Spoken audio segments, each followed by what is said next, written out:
So John 8:44, Yeshua is talking to the Pharisees who were always following him around, trying to trip him up, trying to, put him to death.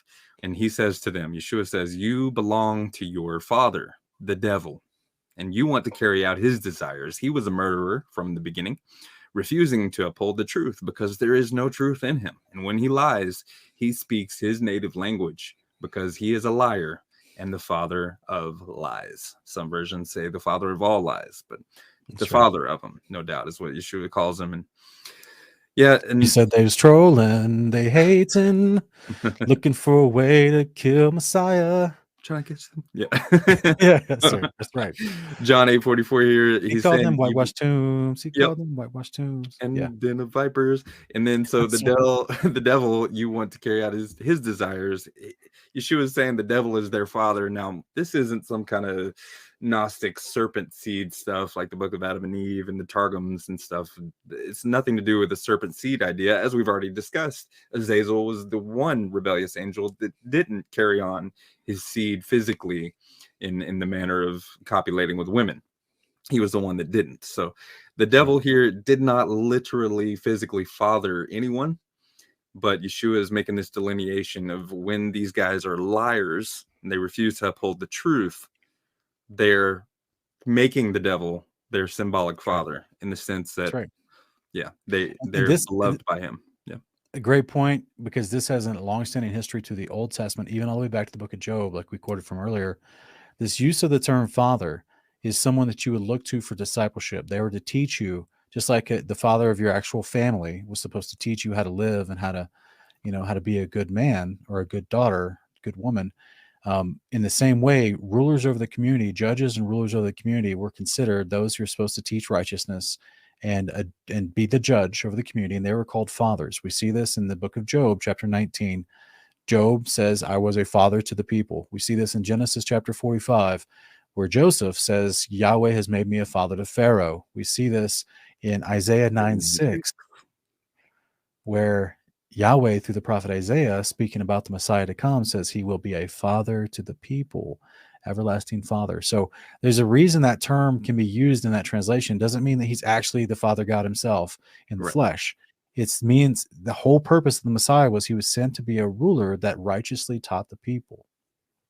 That's and I got to say, there's somebody out there that may be hearing this that thinks that the Yahweh God of the Old Testament was somehow the devil. That's definitely not what Yeshua is saying here. No, that's not it. No, that's not the case. 1 John 3:7-10 says, little children, make sure no one deceives you. The one who practices right behavior is acting righteous, just as he is righteous, just as he, Yeshua, is righteous. The one who practices sin, that's transgressing the law of God, is of Satan, the devil.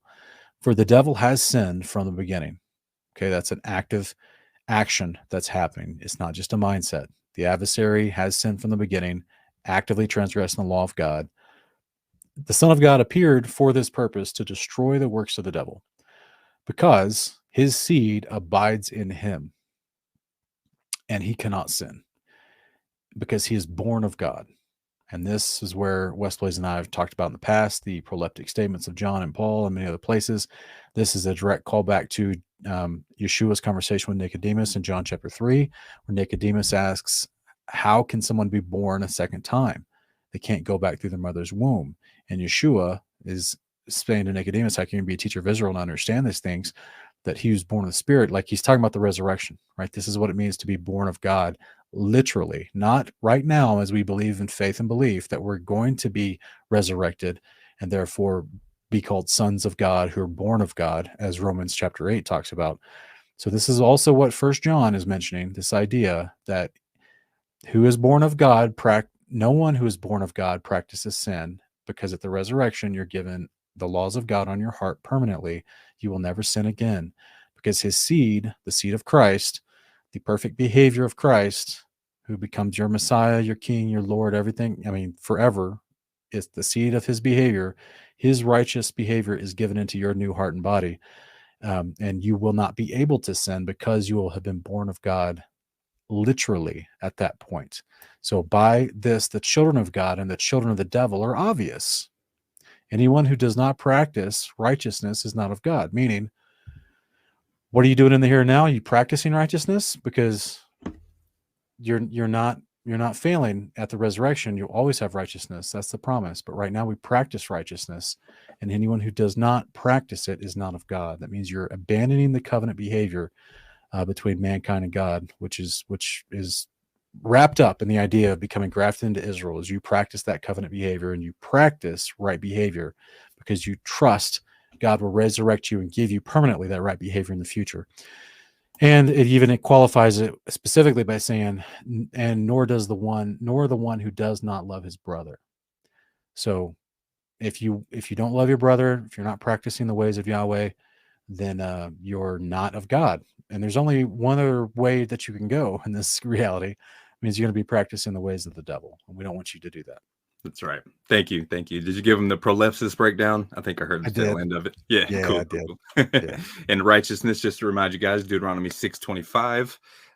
It'll be righteousness for us if we do all the words that God commanded us. And we even see right here, the one who practices righteousness is righteous. And that's followed by make sure no one deceives you.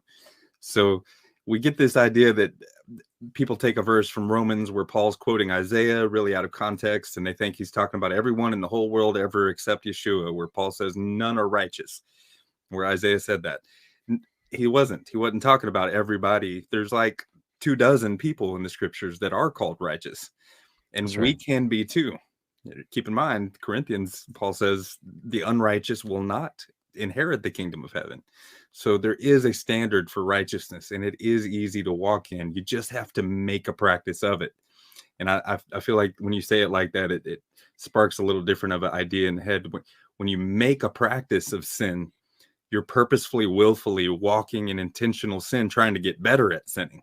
But if you make a practice of righteousness, you're purposefully turning from your transgressions of the law and purposefully walking in what God calls good behavior, the instructions for righteousness. That's right.